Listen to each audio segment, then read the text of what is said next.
130 miles. I'll be stopping every 3 or 4 hours or so at towns along the way.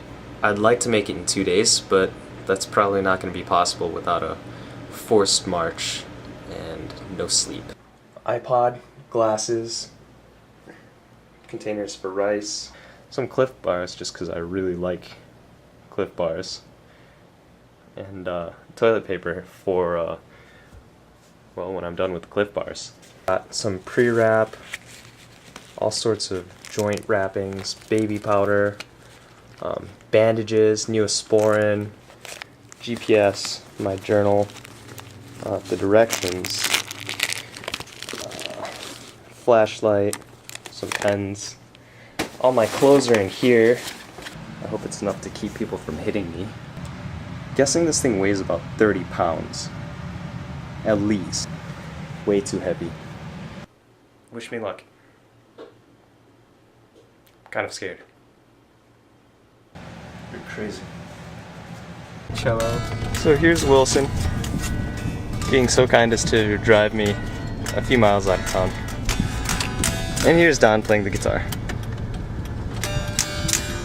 And there's my pack threatening to kill us all whenever Wilson breaks. Is that HC? No, it's not.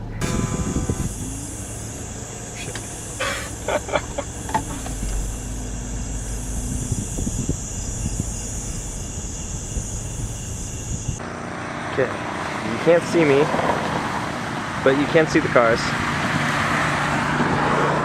This is Route 45. I'm a bit away from Thomasboro, but I thought I'd stop. Eat something so I could carry less weight.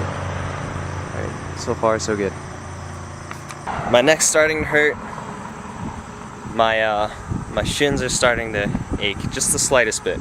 I'm starting to feel the least bit tired. And I'm not even in Thomasboro yet.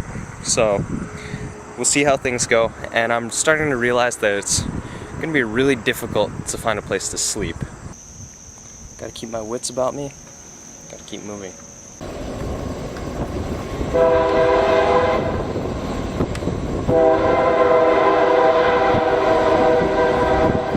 That sound has been with me this entire trip.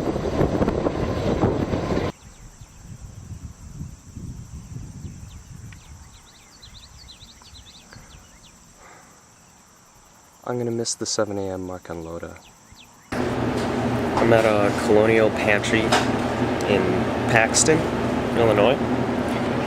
I just filled up my water bottles, thankfully, because it's gonna be hot in the day. I actually don't know when I'm gonna pass out.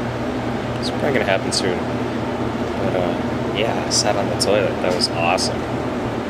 No, actually it was awesome. It felt really good. I am really tired. My lower body is pretty much useless. I've been moving like an old man. Yeah. Take a good look. I'm in Loda. But holy crap. These last 4.3 miles since Paxton, they have been rough. I fell asleep in Paxton in an alley between the truck and the wall. I don't know. Kind of disappointed in myself. Pack was too heavy.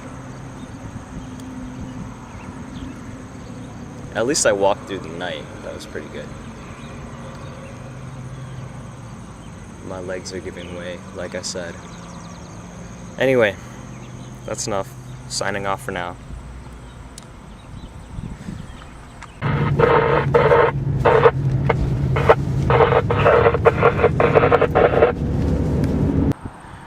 So I just got boosted a huge amount by Officer Burns. I went from Loda to just south of Kankakee, a few miles.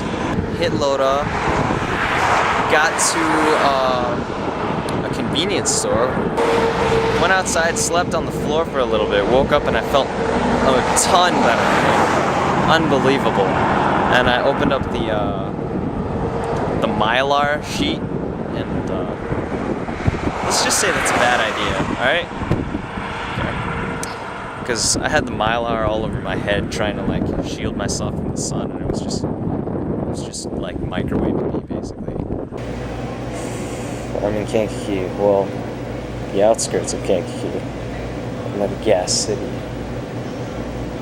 Had to fill up water from a hose between the diesel tank pumps. I don't know. Manager said, if I was thirsty, I'd drink out of it. Officer Burns said it was like 5 or 6 miles. It felt like a lot more. Anyway, called in Nate. She looked up the forecast for me and she said, it's probably going to drop to 84 around 7 p.m. So I'm probably going to try to head out at 7. And then apparently thunderstorms start at 9, so I have to have my poncho ready. So I stayed in the Hilton Garden Inn for a little bit, just in the lounge. They let me sleep there and recharge my phone. After that, I don't know, I just felt like crap, so I put on some braces. My ankle is braced too, and Bengay patches pretty much everywhere. So I hope I can make it. That's all I said. Gotta make it to Route 50 and then Montano is next. Well, I had to bring this out anyway, but the pimple on my nose just decided to explode big time. So this is terrible, by the way. The humidity is overpowering. I'm just dripping like crazy. I must still be at the outskirts of the northern outskirts of Kankakee.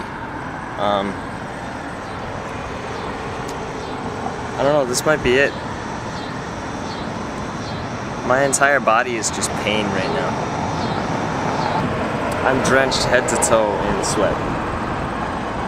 That's how humid it is. I mean, I put on my raincoat, made things worse. Didn't even rain that much. I don't know.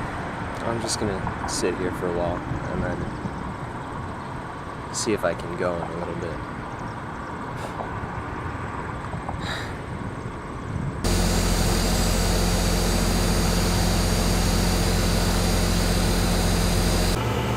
So last you heard, I was losing hope. Things seemed dreadful. I was taking off all of my braces because they hurt like crazy. And I realized I wanted to make it to Montano. I went to a parking lot and just started chucking stuff. Like my socks, which were completely drenched with sweat, they were way, way heavier. I threw those out. I had brought a jar of peanut butter. Anyway, I threw out a ton of stuff. It kind of made me stop feeling sorry for myself. But somebody directed me to a bus, and I was like, well, I don't know, does it cost money? And they were like, no, it's free. So I was like, hell, if it's free, I'll take it. Why not, you know? Yeah, Chinatown. I have this dream. It's like a daydream. I've had it this whole trip where I finally arrive in Chinatown and I can feel chills because I can see it so clearly. I arrive in the square and the sun is just coming up. Or yeah, why is it just coming up? Anyway, the sun is just coming up and I go to my zodiac animal, the rabbit, and I sit down right underneath it and I fall asleep. And when I wake up, all of my friends are there and there's tons of dim sum and Chinese bakery to be had. So let's see if it comes true. Here's to hoping. Okay, so the last couple of hours have been pretty crazy. I must have fallen asleep for like 3.5 hours. It's 3 a.m. now, 3:30, and last night was horrible. It got progressively worse and worse. The sky just turned completely black. There was no evidence that there was a full moon. It was completely pitch black outside. That's how bad the storm was. I kept going and my flashlight started flickering. When I ran to the next set of lights, I changed the batteries and I thought to myself, well, that's a relief. And I kept going. A few minutes later, it started flickering again. It was then that I realized that my flashlight was not waterproof. The rain suddenly picked up.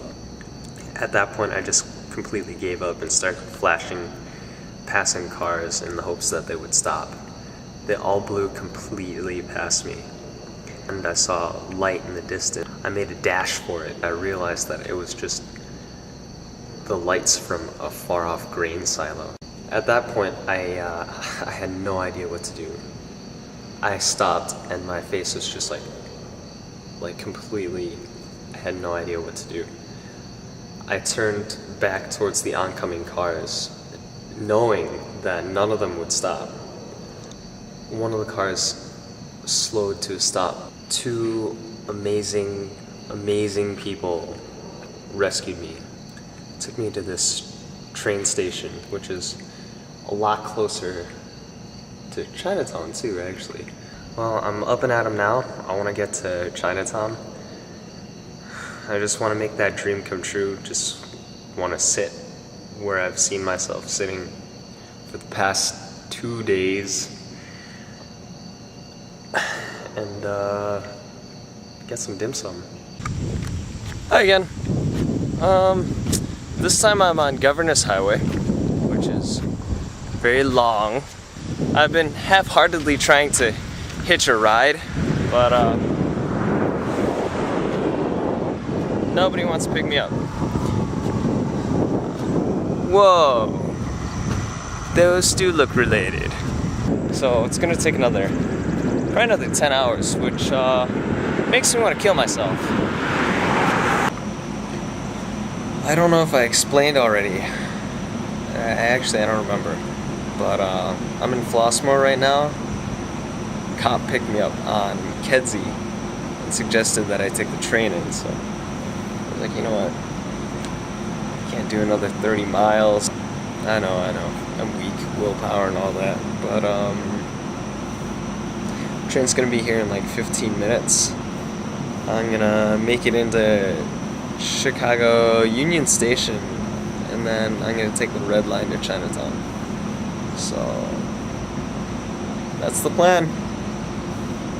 I gave up. I'm okay with it. I just want my dim sum. Alright, well, see you in Chinatown. So I got off the train and I'm sitting at 11th in Michigan waiting for my family to come pick me up so we can go to Chinatown. And I looked back on some of the footage and I realized that I'm just a talking head all the time. So I'm sorry. Well, I'm here. I didn't exactly get there all the way on foot, but there it is. P.S. I'm still not wearing underwear.